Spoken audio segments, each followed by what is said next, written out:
ఎక్కడ చూసినా జొన్న రొట్టె లభించడం ఉంది.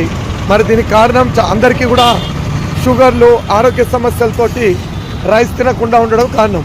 అమ్మా, మీ పేరు? విమల. ఎన్ని రోజులు బట్టి చేస్తున్నావు అమ్మా ఇది?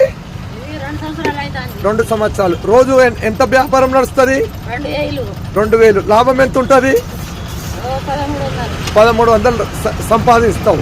ఏం చదువుకున్నావమ్మా? ఏమీ చదువుకోలే. సో వ్యవసాయం చేసినావు. కొడుకులు బిడ్డలు ఎందరు? 3. సో జొన్న రొట్టె ఒక్కటి ఎంత? 15 రూపాయలు. అంటే మరి ఇంకా ఎన్ని రోజులు ఈ వ్యాపారం చేయగలుగుతావు? చేతనైనన్ని రోజులు చేయగలుగుతావు. మరి ఈ వ్యాపారం బాగుందా? ఇంకేమైనా చేయాలనిపిస్తుందా? ఇదే బాగుందని చేస్తున్నా. ఏ ఊరు మీది? కుమ్మరిగూడెం. సరే అమ్మా.